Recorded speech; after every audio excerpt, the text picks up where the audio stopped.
Good morning ગુજરાતમાં આપ સર્વે દર્શક મિત્રોનું હું શૌનક વ્યાસ, હું જીનલ દેસાઈ હાર્દિક સ્વાગત કરીએ છીએ. મિત્રો, સવારનો સમય છે અને ઘણા બધાની એવી આદત હશે કે ગાર્ડનમાં નજીકના જઈ અને લાફિંગ ક્લબમાં જઈ અને હસવું. કારણ કે એવું કહેવાય છે કે laughter is the best medicine. હસવા જેવી કોઈ દવા જ નથી, કોઈ થેરેપી નથી. હસવાના બીજા પ્રકાર છે અને ગુજરાતની જનતાની વાત કરીએ ને તો આપણો જન્મસિદ્ધ અધિકાર છે હસવું. આપણે બહુ જ માનીએ છીએ હસવામાં, કારણ કે ધંધાદારી પ્રજા છે ને, એટલે આપણે કોઈના પણ પૈસા ખર્ચીએ તો સામેથી કંઈક મળવું જોઈએ, અને એ છે હાસ્ય, આનંદ. એટલે એ જોક એ આપણો સૌથી ટિપિકલ પ્રકાર છે હસવાનો. તો જીનલ, મને એક જોક મગજમાં આવે છે, હું કહું છું. એક વખત એક કીડી હતી, બહુ ઝડપથી દોડતી જતી હતી. તો બીજી કીડીએ કીધું, ઊભી રહે, કેમ આટલી ઝડપથી દોડતી જાય છે? કે જવું પડશે, ઇમરજન્સી છે. તો કે શું ઇમરજન્સી છે? તો કે અરે, હાથીભાઈનો એક્સિડન્ટ થયો છે અને એમને બ્લડ ડોનેટ કરવા જવું છું. આવો જોક સોનકભાઈ જરાય હસવું ના આવ્યું મને. કરેક્ટ. હસવું ના આવ્યું ને તને? તો બસ, હવે હાસ્યની અને હસાવાની વ્યાખ્યા બદલાઈ ગઈ છે સાહેબ. હવેની જે આ જનરેશન છે, હવેના જે લોકો છે, એમના માટે હાસ્ય આટલું સુગમ સરળ નથી રહ્યું. હવે તો સ્ટેન્ડઅપ કોમેડીનો જમાનો છે. આ જેનઝી છે, સ્ટેન્ડઅપ કોમેડી છે. અલગ અલગ રીતે સરસ મજાની વાતો કરીને લોકો હસાવતા હોય છે. એમાં કેટલાક એવા છે કે જે એવી વાતોનો ઉપયોગ કરે છે કે જે બહુ રૂચતી નથી આપણા સભ્ય સમાજને, મજા નથી આવતી, પણ લોકો હસી કાઢે છે. હા, અને એના દુષ્પરિણામ ભોગવવા પડે છે પછી. પણ અમુક લોકો એવા છે કે જે સરસ સામાજિક અને જેને કહેવાય પારિવારિક વાતો કરીને પણ હસાવી શકે છે. એવા જ એક યુવા પ્રતિભાશાળી કલાકાર અત્યારે આપણી સાથે છે કે જેમણે આવી પ્રકારની હાસ્ય શૈલીમાં માસ્ટરી મેળવી લીધી છે. 2500 થી વધારે લાઈવ શોઝ કરી ચૂક્યા છે, 750 થી વધારે ટીવી પ્રોગ્રામ્સ આપી ચૂક્યા છે અને નેશનલી ઇન્ટરનેશનલી કેટલાય અવોર્ડ્સ લઈ ચૂક્યા છે. ઉંમર બેટલી નાની છે ને કે આ બધું બોલ્યો ને તમે એમને એકવાર જોશો ને પછી તમને થશે ખરેખર આમની જ વાત ચાલે છે, આટલા યંગ વ્યક્તિની વાત ચાલે છે. તો એવા યંગ, ડાયનામિક, ટેલેન્ટેડ અને કોમેડી જેમના જીન્સમાં છે એવા Amit Khuva. Thank you so much. Amit, બહુ જ સ્વાગત છે તમારું. ખૂબ ખૂબ આભાર. અરે યાર, તમારા એક બે પ્રોગ્રામ તો મેં માણેલા છે, એટલે મને ખબર છે બહુ મજા, સાત્વિક તમારું મનોરંજન હોય છે, તે છતાં બહુ હસવું આવે છે. તો અમિત, મને એ કહો કે ક્યાંથી શરૂઆત થઈ આ બધું?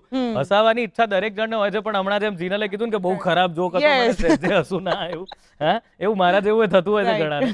પણ તમને કેવી રીતે ખબર પડી ગઈ કે હું હસાઈ શકું છું લોકો? બહુ જ સરસ. એટલે આવા જ વ્યક્તિઓથી શરૂઆત થાય સોનકભાઈ. જેમ તમે એક જોક કર્યો ને અમને મજા ના આવી, તો અમે કહી દીધું કે અમને મજા ના આવી. એટલે તમારી અંદરના હાસ્ય કારણે એમ થાય થોડીક વધારે મહેનત કરવી પડશે હવે આપણે. એટલે એવા વ્યક્તિઓના કારણે આઈ સ્ટાર્ટેડ કોમેડી. મેં કોમેડીની શરૂઆત કરી એટ ધ એજ ઓફ 8 વર્ષની ઉંમરે. મારો પહેલો ટિકિટેડ શો મેં 9.5 વર્ષની ઉંમરે કર્યો. ઓ બાપરે. નાનપણમાં રમકડાની જગ્યાએ માઇક્રોફોન હાથમાં પકડાવી દીધું હતું કે જે છે આનાથી રમવાનું. ક્યા બાત. બહુ આનંદ પડી હતી. સૌથી પહેલી લાલચ હતી કે ક્યાંક કોઈકના લગ્ન પ્રસંગમાં મને માઇક મળ્યું હતું અને મેં 2 શાયરી ને 1 જોક સંભળાવ્યો હતો. અને પતી ગયા પછી જેમના ઘરે પ્રસંગ હતો એમણે ખુશ થઈને તરત જ મને આમ 20 રૂપિયાની નોટ આપી. એ વખતે મારી પોકેટ મની હતી 5 રૂપિયા અને આવ્યા 20 રૂપિયા, એટલે 4 મહિનાનો સામાન જોડે હતો. મેં બહુ જ ડાયો ડમરો દીકરો બનીને પપ્પાને આપી દીધું. પપ્પા કે ના, આ તારા.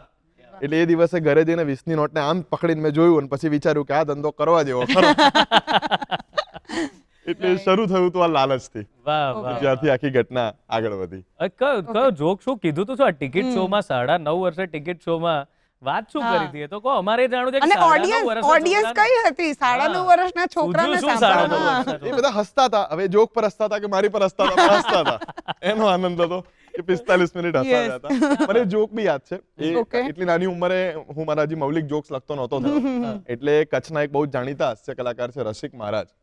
હું કચ્છી છું, અમે કચ્છના છીએ, એટલે એમનો એ જોક મને ગમ્યો હતો અને એમની પરમિશન સાથે હું બોલતો કે કાકા તમારો જોક બોલાય ને, એટલે કે તું તારે બોલ એમ. એટલે હું મારી કાલી ગેલી ભાષામાં કહેતો જોક કંઈક એવો હતો. હવે મારી પણ હાલત થોડીક વાર સૌનકભાઈ જેવી થવાની. 9.5 વર્ષનો છોકરો સમજીને સાંભળજો કે એક છોકરો કૂતરાની પૂંછડીમાં પીવીસી પાઇપનો ટુકડો નાખતો હતો. તો મેં આ એક્ટિવિટી જોઈ, મને એમ લાગ્યું કે ગુજરાતી છે. એટલે મેં ઉભો કર્યો. મેં કીધું, ભાઈ, આ કૂતરાની પૂંછડીમાં પાઇપનો ટુકડો ઘુસેડીને એ પૂંછડીને સીધી કરવાની કોશિશ દરેક ગુજરાતી એના નાનપણમાં કરી છે, પણ આનાથી પૂંછડી સીધી થાય નહીં. પછી પાછળથી મને ખબર પડી કે છોકરો અણિશુદ્ધ ગુજરાતી હતો. એને જવાબ આપ્યો કે મારે પૂંછડી સીધી નહીં કરવી, મારે પાઇપનો ટુકડો વાંકો કરવો છે. ક્યા વાત. આ પ્રથમ જોક મેં ત્યાં કર્યો હતો. પણ સ્ટીલ શૌનકભાઈ કરતા બેટર છે. જોયું. વાત સાચી છે, કારણ કે એની શૈલી કેટલી સરસ રસપ્રદ હતી ને, એ વાત છે. બરાબર છે. તો મને એ કહો અમિત કે જે આ તમે કરો છો શોઝ, તો એમાં કેવી રીતે સ્ક્રિપ્ટિંગ હોય છે કે ત્યાં જે સૂજે છે એ બોલો છો? ના 90% સ્ક્રિપ્ટિંગ સાથે અમારે જવું પડતું હોય છે, પૂર્વ Okay. તૈયારી સાથે જવું પડતું હોય છે. એનું કારણ છે કે કલાકાર તરીકે, હાસ્ય કલાકાર જ નહીં પણ કોઈ પણ પ્રકારના કલાકાર તરીકે મારું એવું માનવું છે કે આવેલા લોકો એમનો સમય અને એમના પૈસા બંને ઇન્વેસ્ટ કરીને આવી રહ્યા છે. Right. હું 1000 વ્યક્તિઓના જીવનના 3 કલાક મારા નામે કરી રહ્યો છું, તો મારી એક બહુ મોટી જવાબદારી બને છે. તો અમે આની પૂર્વ તૈયારી કરતા હોઈએ, પણ મ્યુઝિક, ડાન્સ એવા ઘણા બધા બીજા પરફોર્મિંગ આર્ટ ફોર્મ કરતા હાસ્યના કલા પાસે, હાસ્ય આર્ટ ફોર્મ પાસે એક એ લિબર્ટી છે કે આમાં અમે ઘણું બધું એમાં બદલાવી શકતા હોઈએ છીએ. ઓકે. એક કમ્પોઝ કરેલું ગીત કે એક કોરિયોગ્રાફ કરેલો ડાન્સ છે, એમાં એટલી બાંધછોડ નથી મળતી કે આપણે ત્યાં ને ત્યાં બધું બદલીએ કે Improvisation. ઇમ્પ્રોવાઇઝેશન નો સ્કોપ કરવાની અમને સ્કોપ અમને ભરપૂર મળે છે. એટલે એવા પણ કેટલાક કાર્યક્રમો જાય કે પહેલી 15 મિનિટમાં અમને ખબર પડે કે અહીંયા બધાને બહુ જ મજા પડી રહી છે, તો કદાચ 90% કાર્યક્રમ ઇમ્પ્રોવાઇઝ થઈ જાય, ઓકે. એવું પણ બને. તો એવું ક્યારેય બન્યું છે કે તમે ઘરેથી સ્ક્રિપ્ટ રેડી કરીને ગયા અને પછી બન્યું કે ભાઈ ઓડિયન્સ જે ટાર્ગેટ ગ્રુપને અનુલક્ષીને તમે સ્ક્રિપ્ટ લખી છે એ એવું તો કોઈ છે નહીં, સપોઝ પબ્લિક શોમાં એવું બિલકુલ. થયું હોય, બિલકુલ. તો એમાં તમે શું ઇમ્પ્રોવાઇઝ કરી છે કરવું જ સ્ક્રિપ્ટ કે શું પડે. કર્યું? યસ મારો એક અનુભવ છે. મને Please. સો મારી મોટાભાગની કોમેડી જે મારા વિડીયોઝ વગેરે જોયા હોય એને ખ્યાલ હશે કે હું બોડી લેંગ્વેજ સાથે Right. કરું છું. અને અંગ્રેજી ભાષાના એક બહુ જ મહાન કલાકાર રોબિન વિલિયમ્સ, એમની જેમ બિલકુલ. એમનાથી ઇન્સ્પાયર થઈને હું ઉછળકૂદ કરું. કદાચ 60 ફૂટનું સ્ટેજ હોય તો આંખો બંધ કરીને તમે ચાલુ કરો તો હું આ સ્ટેજના ખૂણેથી આ ખૂણે જતો રહ્યો હોઉં. હા તો એ પ્રકારની મારી, સો my majority of humour is expression and body language oriented humour. આ પ્રકારના હાસ્ય હું કરતો હોઉં. એક વખત મને કાર્યક્રમની કોઈ માહિતી નહોતી મળી ને હું એ કાર્યક્રમ કરવા માટે પહોંચી ગયો અને ત્યાં ગયા પછી મને ખબર પડી કે મારી 100% ઓડિયન્સ, મારી 100% ઓડિયન્સ એ પ્રજ્ઞાચક્ષુ છે, આંખે જોઈ નથી શકતી.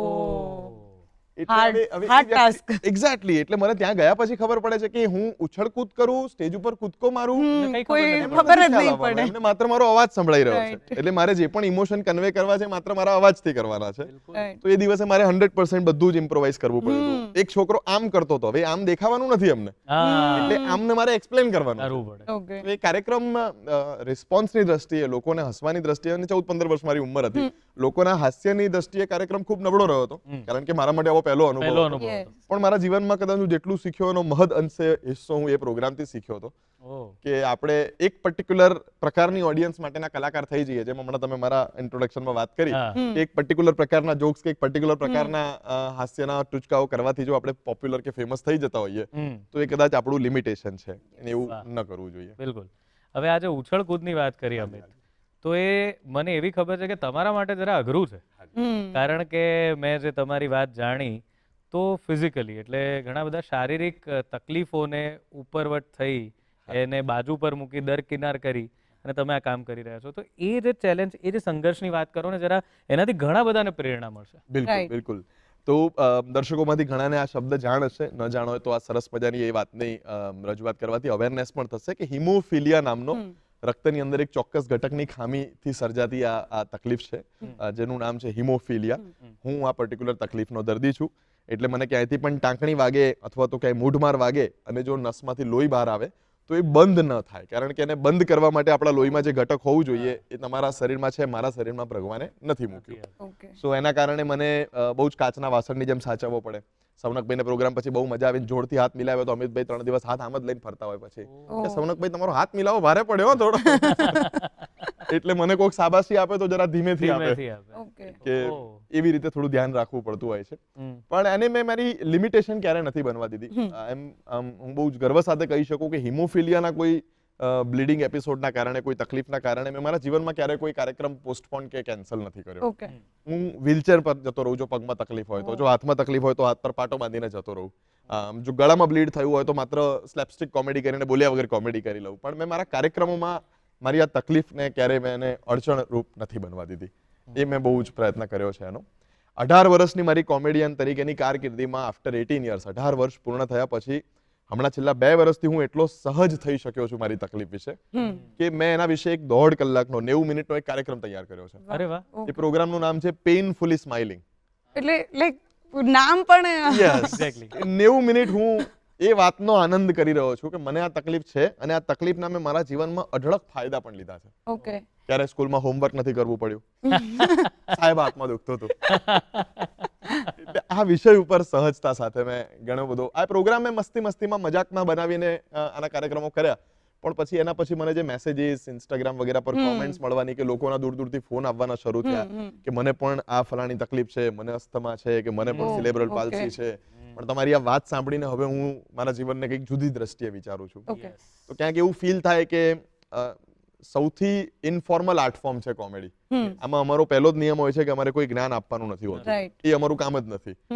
તેમ છતાં આપણે માત્ર રમૂજની વાત કરીએ, હાસ્યની વાત કરીએ, એમાંથી ઇનડાયરેક્ટલી કોઈ વ્યક્તિને શું સંદેશ મળે છે એ એના ઉપરથી મને બે વસ્તુ જાણવા આવે છે કે એક મારી પાસે એક બહુ મોટો પાવર છે જેનું નામ છે હ્યુમર, અને બીજું છે કે આ પાવરને મારે પાવર તરીકે વાપરવાનો છે, ક્યારે એને વેપન નથી બનાવવાનું.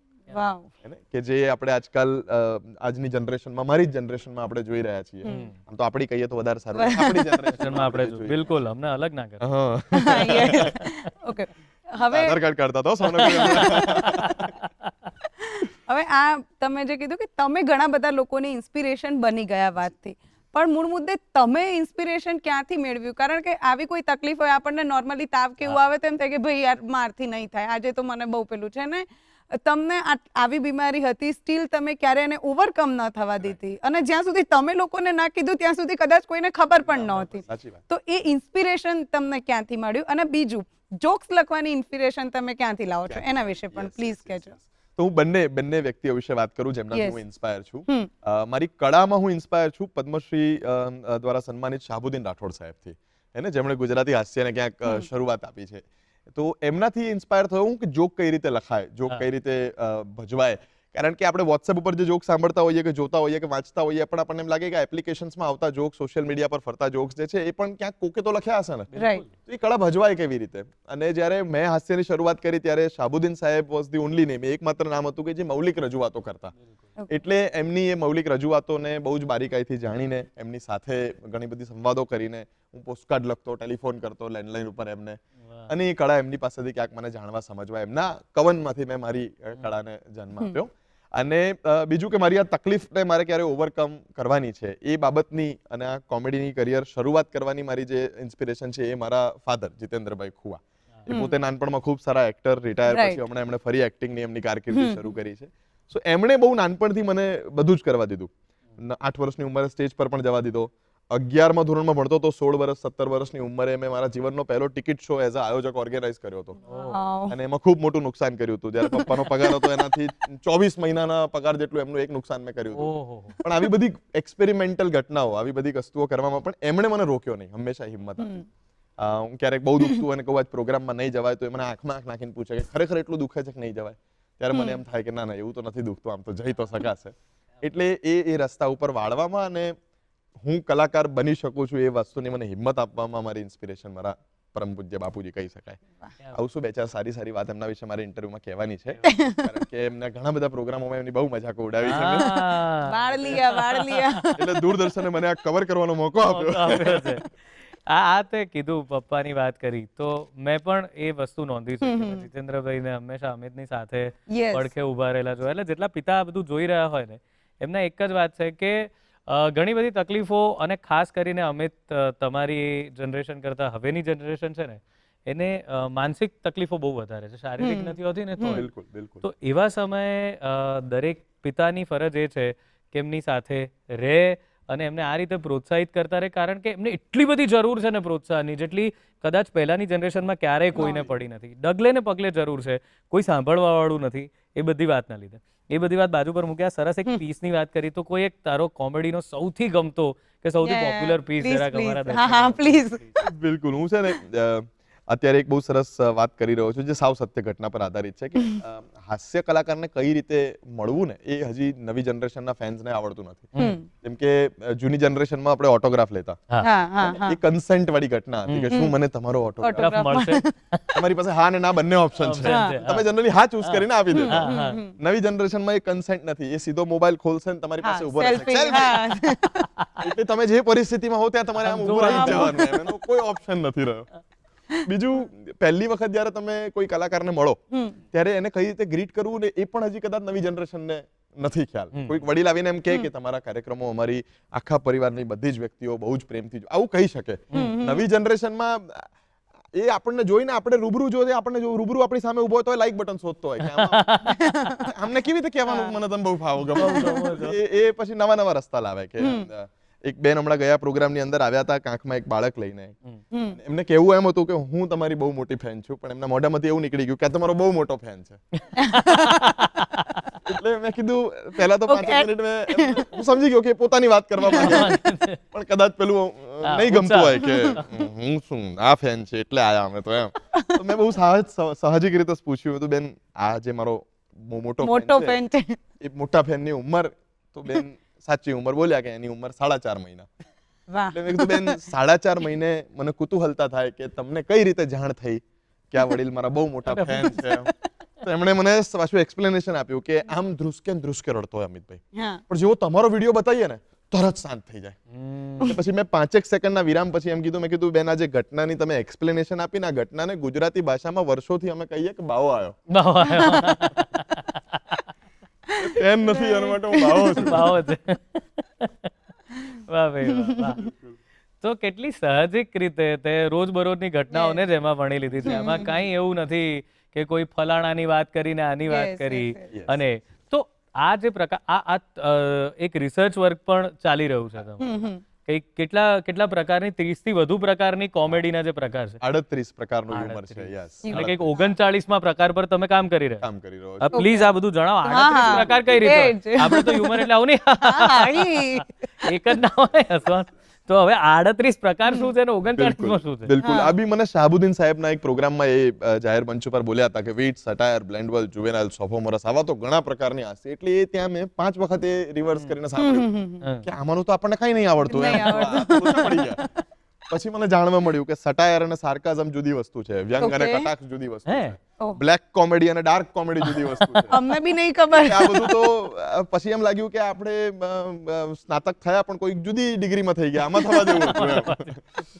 આમાં તો આપણે ઘણું ભણવા જેવું છે. એટલે પછી મેં ઘણા બધા ગ્રંથો, ઘણી બધી પોથીઓ, ઘણા બધા કોમેડિયન સાથે વાત કરીને એક ક્યુમ્યુલેટિવ લિસ્ટ કે ટોટલ નંબર કેટલો છે તો મને એક ફાઇનલ આંકડો મળ્યો કે 38 પ્રકારનું હ્યુમર છે. એક માણસના ચહેરા પર સ્માઇલ લાવવા માટે 38 અલગ અલગ રસ્તાઓ છે. વાવ.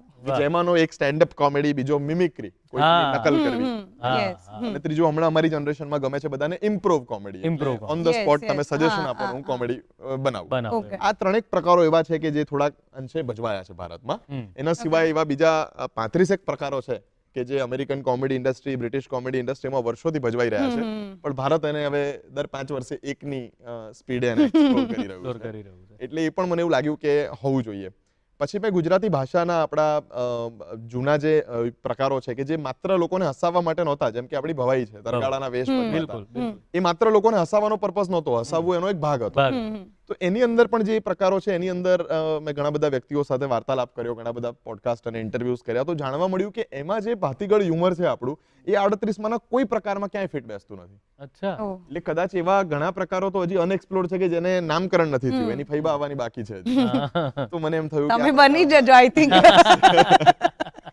એટલે મેં એવું કંઈક રિસર્ચ હાથમાં લીધું છે ગુજરાતના ઘણા બધા હાસ્યકારોની સાથે મળીને કે ખૂબ જલ્દી આપણે આપણી જે ભાતીગળ સંસ્કૃતિમાં જોડાયેલું હાસ્ય છે કે જે છેવાડાના માનવીથી માંડીને 5 વર્ષના બાળકથી માંડીને 105 વર્ષના વ્યક્તિ બધાએ ભવાઈ જોવા જાય અને ત્રીજી મિનિટે બધા જ એમાં તલ્લીન થઈને બેસી જાય, તો એ કળા કેવી રીતે છે અને એનું શું નામ હોઈ શકે, એની ઉપર અત્યારે કંઈક હું ડોક્ટરેટ કરવાની, રિસર્ચ કરવાની કોશિશ કરી રહ્યો છું.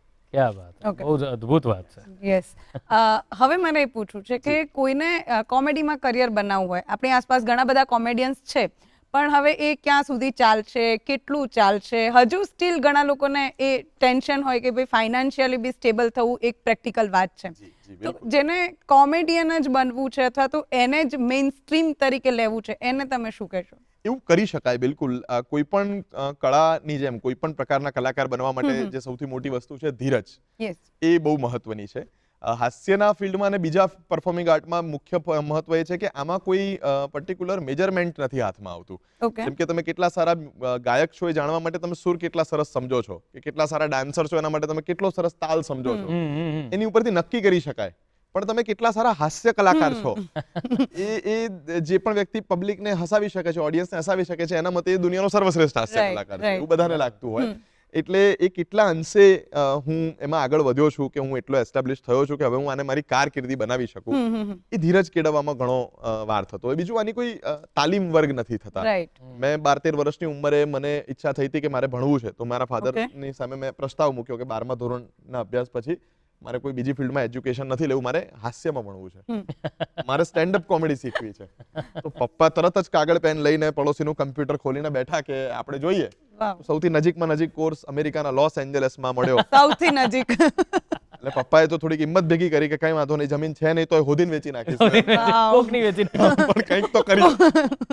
તો પ્રયત્ન પૂરો કર્યો પપ્પાએ, પણ પછી જાણવા મળ્યું કે 1.5 દિવસનો કોર્સ છે અને એની ફી કંઈક આપણા ભારતીય રૂપિયામાં 12 લાખ રૂપિયા છે. બહુ લાંબો. પપ્પાએ એમ વિચાર્યું કે 12 લાખ તો હું ચૂકવી દઉં ગમે તેમ, પણ 1.5 દિવસમાં મારો દીકરો કલાકાર કેમ ન બની જશે? આમાં લોકોના 1.5 દાયકા જાય છે. 100%. એટલે પછી મેં મારી પણ એક એકેડમી શરૂ કરી જ્યાં હું બહુ જ નિસ્વાર્થ ભાવે નવા કલાકારોને સમજાવતો હોઉં છું, જે જ્ઞાન મારી પાસે છે ને વહેંચતો હોઉં છું. પણ આવી કોઈ ટ્રેનિંગ એકેડમીની પણ લેકિંગ છે ભારતમાં. એના કારણે ઘણા બધા મા બાપ કદાચ એમના દીકરાઓને કે દીકરીઓને આ બાબતે આગળ વધવા માટે પરમિશન આપવામાં જરા ખચકાટ અનુભવે કે તમે આમાં શું કરશો. પણ હું એવું કહી શકું, on the positive side of the question answer એવું કહી શકું કે આ ફિલ્ડમાં કારકિર્દી ખૂબ ઝડપી રીતે બની શકે in compare to other performing art. એક સંગીતકારને ખૂબ સારો સંગીતકાર કે એક સર્ટેન અમાઉન્ટ લેતો સંગીતકાર બનવા માટે, એની પરફોર્મન્સ ફી તરીકે એક સર્ટેન લાખ રૂપિયાની રકમ લેતો સંગીતકાર કે નૃત્યકાર કે નાટ્યકાર બનવામાં જેટલો સમય લાગે છે એનાથી ખૂબ ઝડપી સમય સાથે આમાં આગળ વધી શકાય છે. કારણ કે આમાં નવોદિતોને મોકા મળે એવા ઇવેન્ટ્સ, એવા ઓપોર્ચ્યુનિટીઝ ઘણી હદે ભારતમાં અત્યારે ઉપલબ્ધ છે. તો બની શકાય જો ધીરજ, શીખવાની ઈચ્છા, ધગશ અને પરિવારનો સાથ, આ ચારમાંથી કોઈ પણ 2-3 વસ્તુ પણ તમારી સાથે હોય તો ઇટ ઇઝ પોસિબલ. અને મને એવું લાગે છે કે આ વિષય એટલો સરસ છે કે આમાં જેમ તમે અભિનેતા બનવા માંગતા હો તો તમારો ફિઝિકલ અપિયરન્સ બહુ જ મહત્વનો થઈ જાય છે કે તમે કેવા દેખાવ છો. રૂપાળા દેખાવા જોઈએ તો તમને કદાચ વધારે તક મળે છે. પણ આ જે કોમેડીનો વિષય છે, સ્ટેન્ડઅપ કોમેડીનો ખાસ કરીને જે વિષય છે, એમાં તમે જોજો કે ના રંગ મહત્વનો રહે છે, ના તમારો આકાર મહત્વનો રહે છે, કંઈ જ નહીં. એમાં તમારી સમજણ અને તમે જે કીધું કે કેટલી મહેનત કરી છે. પણ મને એમ કહો કે આજના સમયમાં ગુજરાતમાં સ્ટેન્ડઅપ કોમેડીનું ફ્યુચર કેવું છે, ગુજરાતી સ્ટેન્ડઅપ કોમેડીમાં કેવી તકો છે, અને આમાં PR એ ચેલેન્જ છે કે પછી બહુ જ સરસ તમને એડવાન્ટેજ મળે છે એના લીધે? એટલે આ પેલું સારા કોમેડિયન ને સફળ કોમેડિયન બંને બનવાની ઘટના છે. સારા કોમેડિયન માટે આપણે જે પણ ચર્ચા કરીએ એનું કશું જ જરૂર નથી. એ બની શકાય. આપણે આપણા ઘરના 4 રૂમમાં બેઠા બેઠા પણ ઇન્ટરનેટ પર લોકો નસાવીને બની શકીએ. પણ સફળ કોમેડિયન બનવા માટે અગેન પછી ઘણું બધું કે કોમેડી સીન જેને અમે કહેતા હોઈએ છીએ કે ભાઈ ગુજરાતમાં હાસ્યનું મહત્વ, ગુજરાતી જનતા હાસ્યને કેવું સ્વીકારે છે, તમારું PR કેવું છે, તમારા સોશિયલ મીડિયા ફોલોઅર કેવા છે, આ બધી વસ્તુઓ મેટર કરતી હોય છે. એટલે મારા સોશિયલ મીડિયા એપ્લિકેશન્સ પણ ગણીને 3-4 હજાર ફોલોઅર હતા હમણાં 3 વર્ષ પહેલા સુધી.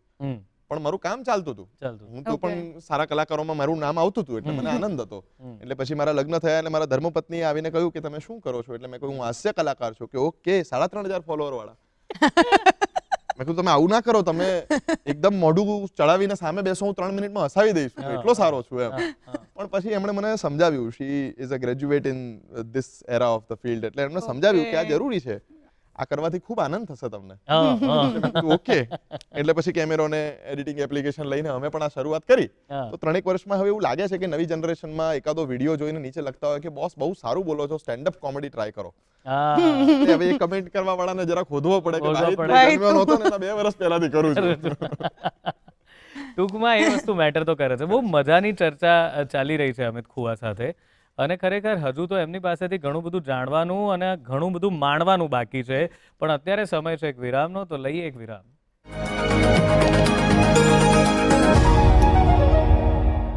અમે તો અહીંયા બહુ મજા કરી રહ્યા છે. વિરામ ક્યારે પતી ગયો ખબર નથી પડી. વિરામ બાદ આપનું હાર્દિક સ્વાગત છે ગુડ મોર્નિંગ ગુજરાતમાં. અને મિત્રો, અમિત ખુવા સાથે તો આપણે વાત કરી રહ્યા છે, બહુ મજાની વાતો થઈ રહી છે અને બહુ સરસ રીતે હસાવે છે. બટ બીજા એક વ્યક્તિ છે કે એ લોકોને જોઈને આપણે વર્ષોથી હસતા આવ્યા છીએ. એમનું એક ગીત મને યાદ આવે છે, હું એક ગીત ગાઉં છું. કહેતા હૈ જોકર સારા જમાના, આધી હકીકત આધા ફસાના, ચશ્મા ઉતારો ફિર દેખો યારો, દુનિયા નહીં હૈ ચહેરા પુરાના, જોકર, જેમને જોઈને એમને એ કંઈ પણ કરે આપણને હસવું જ આવી જાય છે. તો એવી એક પર્સનાલિટી કે જે પોતાનો આખો ચહેરો બદલી અને તમને એ હાસ્ય આપે છે, ખુશીઓ આપે છે, એવા રંગીલા રાજકોટના સચિનભાઈ છે કે જે વર્ષોથી આ કામ કરી રહ્યા છે અને નિઃશુલ્ક કરી રહ્યા છે. બસ હસાવવું એમને ગમે છે, ખુશીઓ વહેંચવી એમને ગમે છે. તો આવા એક નિસ્વાર્થ વ્યક્તિની વાર્તા ચાલો જાણીએ. મારું નામ સચિનભાઈ છે, પ્રજાપતિ. કે રાજ કપૂર સાહેબનું જ્યારે મેરા નામ જોકર પિક્ચર આવ્યું હતું ત્યારે એમ થયું કે જોકર, અને જોકર શબ્દ મને ખુદને વાલો હતો. જોકર મને કોઈ જોકરથી બોલાવે તો પણ મને એવું ગમતું. કોઈ એમ કે જોકર, મારી હાઈટ પ્રમાણે મને ઘણા જોકરે કહેતા હોય તો આપને તો અમુકની મજા આવે, ખુશ થતા હોય. મેં કીધું આ જોકર મને ઘણા લોકો બોલાવે તો મારે જોકર બન્યું તો કેમ રહ્યું.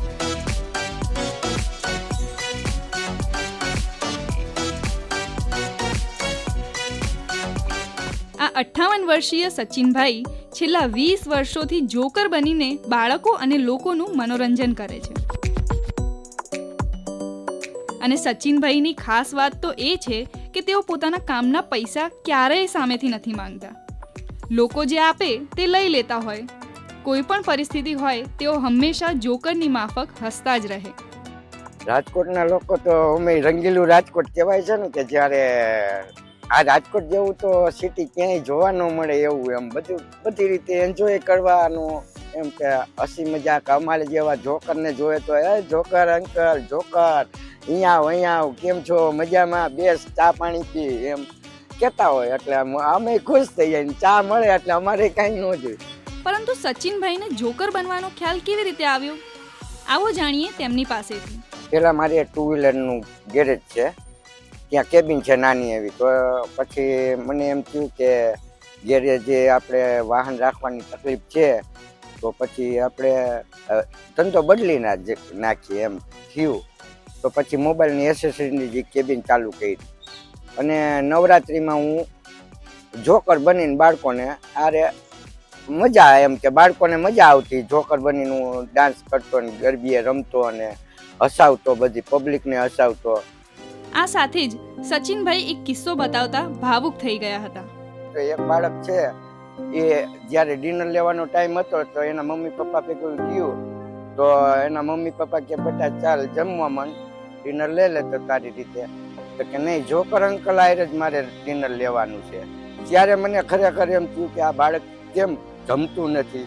તો કે જોકર અંકલ તમે મારી સાથે જમશો તો જ હું તમારી સાથે જમીશ.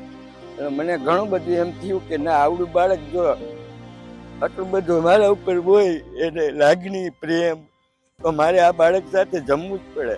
પછી એક સ્વીટનો કટકો લઈને મેં એમને આપ્યો, મેં એક ખાધો. બેટા હું જાઉં તો કે થોડી વાર બેસો પછી જાજો એ કે તમે. પછી ત્યારે ખરેખર મને એમ થઈ ગયું કે ના, આપણે બાળકો તકી જે કઈ છીએ, જીના યહાં મરના યહાં, इसके सिवा जाना कहाँ, कल खेलनी हम हो न हो, गर्दिश में तारे रहेंगे सदा. તો મિત્રો આપણે જોઈ સચિનભાઈની વાત, માણા સચિનભાઈને, અને જોયું કે સચિનભાઈ કેવી રીતે નિસ્વાર્થપણે, નિઃશુલ્કપણે ખુશીઓ વહેંચી રહ્યા છે. આપણી સાથે અમિતભાઈ ઉપસ્થિત છે, એ પણ આઈ થિંક ખુશીઓ વહેંચવાનું કામ કરે છે. અમને તો ઘણું બધું હસાવ્યા, તમે પણ અમારી સાથે હસ્યા છો. તો ચાલો ત્યારે હવે આ દોરને આપણે આગળ વધારીએ. તો અમિતભાઈ, તમે વાત કરી રહ્યા હતા કેફે કોમેડીની, તો પ્લીઝ. યસ, તો આ એક તાલીમ એકેડમી છે જેની મેં શરૂઆત કરી. એનો મને બહુ મિશ્ર પ્રતિસાદ મળ્યો હતો શરૂઆતના થોડાક વર્ષોમાં, કારણ કે જે હાસ્યકાર મિત્રો છે એમનું એમ માનવું હતું કે આ તો આપણું કોમ્પિટિશન વધે નહીં તો બધાને કલાકાર બનાવી દેતો. એટલે પછી મેં એમને સમજાવ્યું કે મારે કોઈને કલાકાર બનાવવાના નથી ભાઈ, મારું તો જ્ઞાન વેચવાનું કામ છે. કદાચ આપણે કોઈને સપોર્ટ નહીં કરીએ કે સાચું જ્ઞાન નહીં આપીએ તો એ ખોટા જ્ઞાન સાથે કલાકાર બનશે, અને પછી માર્કેટમાં કે ઇન્ડસ્ટ્રીની અંદર ખૂબ ખરાબ કલાકારોનો એક કાફલો જમા થશે. એના કરતાં એક સાચી તાલીમ જેમ દરેક ફિલ્ડમાં હોય છે એમ આપણે આપવી જોઈએ. તો કેફે કોમેડી આ નામથી મારું એક આ સાહસ છે કે જેમાં ગુજરાત, ભારત ને વિશ્વના અલગ અલગ 19 દેશોમાં અમે અત્યારે કાર્યરત છીએ. વિશ્વમાં કોઈ પણ દેશમાં કોઈ પણ વ્યક્તિને જો હાસ્ય કલાકાર બનવાની ઈચ્છા છે અને એનું એક જ્ઞાન મેળવવા માંગે છે તો અમે નહિવત ચાર્જમાં અથવા તો ખૂબ નોમિનલ ટોકન અમાઉન્ટ સાથે એમને આ કળાનું જ્ઞાન આપતા હોઈએ છીએ. Okay. એમણે લખેલી કોઈ સ્ક્રિપ્ટ હોય જેને અમારી સાથે બેસીને મઠારવા માંગે છે તો અમે એની સર્વિસીસ એની સેવાઓ એને આપતા હોઈએ છીએ. ઓકે, હવે એક દર્શક તરીકે મારી તમને કમ્પ્લેન છે, આમ તો તમને ના કહેવાય, બીજા બધા કોમેડિયન્સને, કે હંમેશા છે ને સ્ત્રીઓને કે પત્નીને મજાક બનાવી છે, બરોબર? તો આજે તમારી કોમેડીમાં એવું જોવા નથી મળતું, તો એ તમે ક્યાંથી લાવો છો? અને મતલબ ક્યાંય ને ક્યાંય કોક ને કોક કોમેડી એકાદ વાર તો પોતાની વાઈફને કે એના પર મજાક કરી જ હશે, પણ તમે એ વસ્તુ નથી કરી, તો એના પાછળનું પ્લીઝ થોડું કહેશો. એટલે હું એવું કહું કે મારા કરિયરની શરૂઆતમાં જ્યારે મને પણ ખબર નહોતી કે કેવું હ્યુમર સારું કહેવાય ને કેવું હ્યુમર ના કરાય, એનાથી કોઈની લાગણી દુભાય, તો મેં પણ બધી જ પ્રકારના જોક્સ કર્યા છે. ક્લીન કોમેડીના દાયરામાં રહીને હું ક્યારેક કોઈ વ્યક્તિના સ્થૂળ હોવા પર જોક કરી દઉં, કોઈ વ્યક્તિના રંગ પર જોક કરી દઉં, સ્ત્રી ઉપર જોક કરી દઉં. એ બધું કરતા કરતા ધીરે ધીરે એ સમજ બધા કલાકારોમાં મોટા અંશે આવતી જતી હોય છે કે આવું ન કરાય, આવું કરવું ખોટું છે, આ મોરલી કરેક્ટ નથી, આ પોલિટિકલી કરેક્ટ નથી. પણ એ સમજ આવ્યા પછી પણ લોકોને મજા પડે છે તો કરીએ, એવું કરીને કન્ટિન્યુ રાખવું એ ખોટું છે. ઓકે, એટલે કદાચ કોઈ કલાકાર કરે છે તો એ ખોટું કરે છે એવું કહી શકાય, પણ જો એ સમજી અને છતાંય ખોટું કરે છે તો એ બહુ ખોટી વાત છે. ઓકે, એવું ન કરવું જોઈએ. એ જ ઘટના ક્લીન કોમેડી અને અનક્લીન કોમેડીમાં છે. આપણે કોઈ જગ્યાએ એ પ્રકારના વિષય ઉપર વાત કરીએ જે પરિવાર સાથે બેસીને માણી શકાય કે ન માણી શકાય, એ કદાચ કલાકારની અંગત ચોઇસ છે. ઘણા કલાકારો એવું કરી પણ રહ્યા છે, પણ એની અંદર વાતમાં હ્યુમર તો હોવું જોઈએ. એવા ઘણા કલાકારો મને પણ ગમે છે કે જે એમની વાત પારિવારિક નથી હોતી પણ એમનું સેન્સ ઓફ હ્યુમર સરસ છે. હું પણ એમની ટિકિટ લઈને પ્રોગ્રામ જોવા જઉં છું, પણ પછી માત્ર એ જ તમારા કાર્યક્રમનો મુદ્દો ના બની જાય, ઓકે, એ ખોટું છે. જેમ કે હું કદાચ મારા પત્ની સાથે થયેલા કોઈ અનુભવ ઉપર કાલે જોક કરીશ તો એને મજા જ પડશે, જો એમાં ખરેખર હ્યુમર સાચું હશે તો એ કદાચ એને એવી રીતે નહીં લે કે તમે ઘરવાળી પર આવા જોક ના કરો. પણ મારી વાતમાં ક્યાંય હ્યુમર નહીં હોય, માત્ર એના વિશે ખરાબ વાત જ હશે, તો કદાચ એને ખોટું લાગશે, અને એને ખોટું લાગે એવું તો મને જરાય ના પરવડે. તો આ તમે વાત કરો છો તો આ અમે બધું આ સમજણની વાત તો છે, પણ તમે કીધું એમ કે અમારું કામ જ્ઞાન આપવું નથી, અમારું કામ હસાવવું છે. તો સાહેબ કંઈક થઈ જાય ને બીજો કોઈ એક પીસ આવો જ કરો ને કે પતિઓ પર કંઈક કરી નાખો, એટલે જો આ જીવનને શાંતિ થઈ જાય, મને શાંતિ થઈ જાય, મુદ્દો ઉપાડ્યો છે એનું નિરાકરણ અહીં જ આવી જાય અને એને આજે એટલો બધો આનંદ થશે એમ, મને શાંતિ થઈ જાય કે ઓકે ચાલો કોઈ તો છે જે પતિ પર જોક્સ બનાવે, પુરુષ પરના જોક કહો સાહેબ, એટલે આ પેલું છે ને ખભેથી ખભે મિલાવવાની વાત છે, એ બધી અહીંયા જ પુરવાર થઈ. એ બધી અહીંયા પુરવાર થઈ. ક્યા બાત હે. એટલે મારા ઘરની બાજુમાં છે ને એક દાદા રહે છે, એ દાદા દાદીથી થોડા પરેશાન છે એવું એમને લાગે છે, પણ અમને બધાને ખબર છે કે દાદી દાદાથી પરેશાન છે. એટલે હોય ને પુરુષને એવું ન લાગતું હોય કે આપણે થોડી તકલીફ આપીએ, આપણે તો તકલીફ મળે, એવું નથી હોતું. એવું હું કહું છું. મારી ઘરવાળી ખૂબ ખુશ થશે આજે. તો દાદાના ઘરમાંથી એક દિવસ સવારે અવાજ આવ્યો કે જાને મન ચામાં આદુ નહીં. એટલે મેં કીધું દાદા આ ઉંમરે જાને મન બોલાય, પણ ના બોલો તો સારું લાગે એમ, તમે કલાકારો ગમે એમ સ્ટેજ ઉપર બોલો, અમારે જાને મન નહીં બોલવાનું. પછી એમણે એક્સપ્લેન કર્યું, મારી ઘરવાળીને કહું છું, તારા બાપુજીનું શું જાય. વાત સાચી છે, ગાળ તો બોલતા નથી, ઘરવાળીને જાને મન કહેવામાં ખોટું નથી. પણ મેં કહ્યું દાદા 80-85 વર્ષની ઉંમર લાગે છે, આટલી ઉંમરે આટલો પ્રેમ ટક્યો કઈ રીતે? એટલે દાદા કે પ્રેમ નથી, મજબૂરી છે. 85 વર્ષે શું મજબૂરી કે અમારા લગ્ન ને 72 વર્ષ થયા, છેલ્લા 45 વર્ષ ત્યાંનું નામ ભૂલી ગયો. હવે આ ઉંમરે પૂછું તમારું નામ શું, ચપ્પલ માને. એટલે હવે દર્શક મિત્રોને ખાસ આમાં કહેવાનું એવું કે જો ઘરેથી તમને વારંવાર જાને મન કે સ્વીટ હાર્ટ કહેવામાં આવતું હોય તો ચેતી જજો, પૂછી લેવું કે જરાક નામ સાથે જણાવો. એટલે તમે નવો ટાસ્ક આપી દીધો, એનિવર્સરી ડેટ, બર્થ ડેટ એ બધું તો હતું જ, હવે નામ આવી ગયું છે. આ લોકો પાસે નવો મુદ્દો આવ્યો, સમજ્યા તમે? Thank you so much. તારીખ તો યાદ રહેશે, 75 વર્ષ પછી નામ યાદ રહે. વાહ, ક્યા વાત હે. ખૂબ મજા આવી Amitbhai, thank you so much.